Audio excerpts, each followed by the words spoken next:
a special Friday afternoon from the West Side Highway on the deck of the Intrepid, the US&C Museum, as we get ready for the big USAA Army-Navy game that typically we don't spend 5 minutes talking about, so shame on us. We'll get into that a little bit later on today. We got lots cooking today. Obviously, the huge news that negatively impacts every one of you desperate, pathetic New York Giant fans. I brought it to Evan's rhetoric yesterday that Russell Wilson wants to be a Giant. He shut that down right away. And, of course, we have lots of other things to get to as well. But first, good afternoon, Evan. How are you today? Excellent. I enjoyed last night. Seton Hall, Rutgers, excellent games, beating some top opponents. The Rutgers game was obviously nuts. Our boy Recco had a hell of a call. Did he, though? Yeah. Yeah, he did.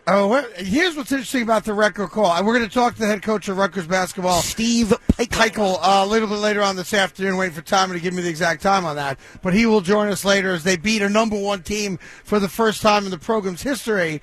The best thing that happened to Jerry in that call was the analyst jumping the call. Why do you say that? Because that's what's going to make it go viral.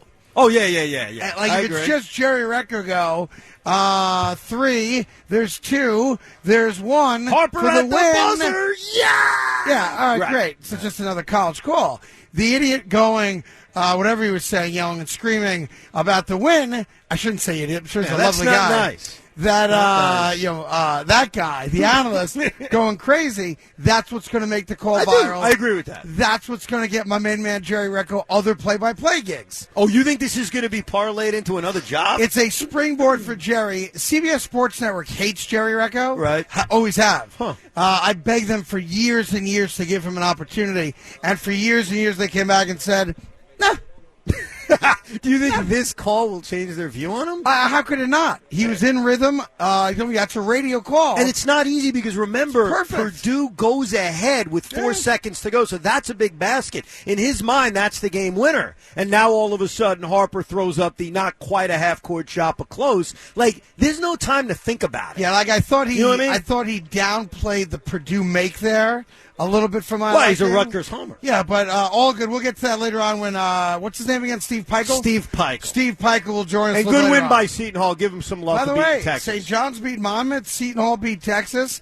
Of course, Rutgers beats Purdue. You've got Rutgers and Seton Hall this weekend at the Rock. That's going to be awesome. Yeah, actually. College basketball might actually get some play here in New York City. But the big story today is how many of you call that line, you know the line, 1-800-SUCKER. It was the very first of all the 800 numbers that were created because, as P.T. Barnum said many years ago, there's one of you born every single minute. I want to be clear. I'm a sucker, too. I thought maybe Mike Evan White was going to be my Tom Brady. I believe in Cinderella. Sure. However, Evan bought into it more than anyone yesterday, and I know that you're feeling it today because, as you know, yesterday, or I guess today, Russell Wilson met the media.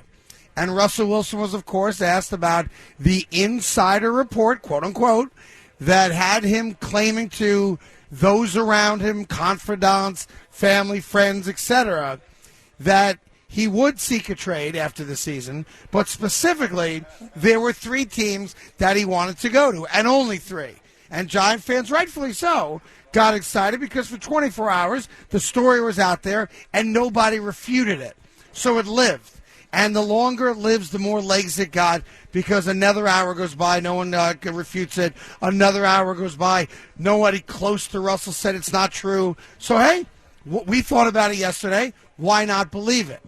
And then, sadly, and I am smiling, it all came to a crashing halt when Russell Wilson came out and said, I don't want to play for the New York Giants. Whoever told you I did's lying. I never once had that conversation. He didn't say that. So Giant fans, didn't say that. Every day you now know a little bit more what it's like to be me, a Jet fan. Wait a second. Russell Wilson basically said, I want to spend the rest of my career in Seattle. I want to be here for 20 Right. years. I love Seattle. The fans have been great to me. The city's been great to me and my family. I don't want to go to New York. He didn't say, I don't want to go to New York. Yes, he did. He said he wants to remain in Seattle. Now, AKA, I don't want to go to New York. All right. Let's not play semantics, Evan. He came out and said, I don't want to go to New York. No, and that's fine. He didn't say I don't want to go to New York. I told you for he said he weeks doesn't want to wants play to here. stay in Seattle. And I don't want to go to New York. Why? Because why would he? It's a dumpster fire. Have you been to Seattle? Seattle's a beautiful town. Their head coach has basically said, I don't know what it's like to lose. I can't handle this. Yeah, he did. They look like a team that's destined to be blown up. And so Russell Wilson has to say all the right things. So if you're going to choose to believe what he said yesterday, good for you. That's right. No. You can be gullible. Now, hold on. Russell Wilson's going to want out. Here's your choices. In this base, You're giving me choices? I'll give you two choices, yeah. Okay. Here are your two choices. And if you're a diehard Giant fan, you have the same two choices Evan has. And by the way, just to be clear, I have the same two choices. What are the choices? Okay. Thank you very much, Steve. Let me just see if this cookie's worth eating. Hold on. I don't like oatmeal and a chocolate chip cookie, but I'll take a bite. All right. Mm-hmm. No, we can do much better than that, Steve. That's garbage. You're throwing it out. Okay.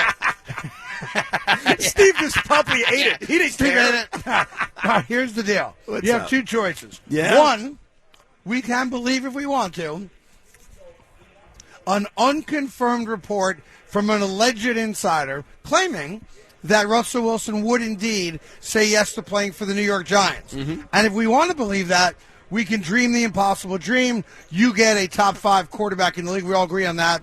He's a generational type quarterback. Bang. Your quarterback position for the next 3 to 5 years is settled and done. Yeah? Okay, great.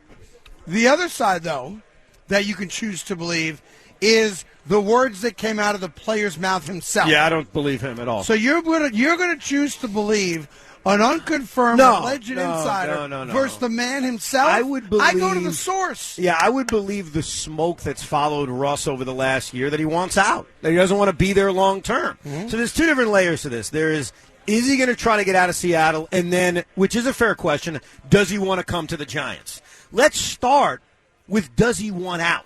Because his words yesterday are that of one who says, no, I want to spend the rest of my career there. I don't believe him, Craig, and I don't think deep down that's not one of the you choices. believe. I give you two choices. I'm sorry. You got to play by the rules there. Okay, I don't believe Russell Wilson. All right, so you believe the insider report, not the guy who said, I never said those words. Russell Wilson. I never claimed I'd go play for these 3 teams, yeah? Russell Wilson can't publicly say, yeah, I'd like to go elsewhere in this moment. But he could have Not said with this. the season going on. He easily could have said, listen, I'm in the middle of a season right now. I recognize that there's rumors and stories out there. Sure. I'll address everything after the season. He could have done that. He didn't do that. Yeah, he chose to lie. He specifically came out and said, I've never liked New York. He My never wife said doesn't that like either. New York. He didn't say that I don't want to live anywhere near Newark. All right? He never I don't said want that. to deal with the New York media. My wife's just fine. She gave up a career to bang me anyway, so nothing New York can do for me. Right. I hate New York.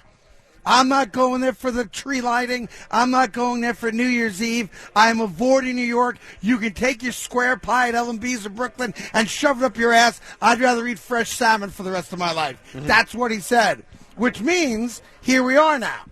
You're a New York Giant fan. Where the hell are you going? What are you doing? Right? No, it doesn't work that way. You're not getting Russell Wilson. Russell Wilson is going to be available this offseason. Now. In fact, I'll go along the lines of what you did and failed at. Maybe you could draft a quarterback or something. Well, it's an option, but just maybe last year. Maybe there's a journeyman out there. Maybe Colt McCoy's available after this year. No, you pass on that. No? I'm going to think of what you said maybe last year. Sam Darnold wants to come back to New York and prove all the naysayers wrong. For 10 months last year, you claimed, and you turned out to be wrong, that Deshaun Watson would be a Miami Dolphin. First off, I was right about that. No, you weren't. He's not a Dolphin. It just didn't happen. Okay, right. I think if you just follow the bouncing ball, not follow Russell Wilson choosing to go with the route of, hey, I'm not going to demand a trade with 5 weeks to go in the season. I think there's a decent chance the Giants are going to get Russell Wilson. I really do. I stand by that, mainly because you can't choose to trust a player who, with 5 weeks to go, is not going to say, yeah, the report's true. I want to go to Denver. I want to go to New Orleans, and I want to go to New York. He's not going to say it publicly. But during the offseason, when Pete Carroll resigns and the Seattle Seahawks have to look in the mirror at what this franchise is, and Russell Wilson says, I want out, and they've got a chance to acquire multiple premium draft picks, they're going to choose to trade him. So remember what you said today on December, whatever it is. It's the 10th of December. Remember everything you said. You too. Of course I will. I'll own being wrong if I'm wrong. You remember calling 1-800 I'm a sucker. Russell Wilson won't be a Seahawk next year. Well, listen, he won't be. You're a diehard Giant fan. You've got a choice now. Are you going to hold out hope that Russell's just lying to the public because it serves him to lie right now? And you think, A, that he's going to ask to be traded, and B, the dream world in which he says the one team I want to go to is the New York Giants? No one said the one team. Well, I'm saying he will have a voice in that. Of course. Even though the Giants have the most to offer among the three, he could easily say, I ain't going there. Absolutely. So I just wonder if you're a Giant fan, how much this sets you back, if at all. Because here's the reality. If it does set you back because, like me, you don't think Russell Wilson is coming here either, that means you are looking at a decade. A decade. It's already been 5 years. You are looking at another 5 minimum of below average middle in football because you will not have a franchise quarterback. And that's going to be a tough pill for you to swallow because if the New York Jets do have one, and I don't know if they do or not, in Zach Wilson, we're going to witness something that I never thought we would witness. And it's going to happen, Evan, at the very same time, which really in our lifetimes would be really amazing. There could be a dual changing of the guard at the exact same time where the Jets have their franchise quarterback, knock on wood, Zach Wilson, who right now is a major question mark, I agree. But if he is the guy, and if Steve Cohen is the guy, you could have an amazing moment in New York sports history that we have never witnessed before, where the Jets and the Mets are the kings and the Yankees and the Giants are in their rearview mirror. We haven't seen this since 1969. That's exactly right. Most of you weren't born then. Craig was 12. I wasn't born yet. Okay? Most of you weren't even blinking in 1969, right?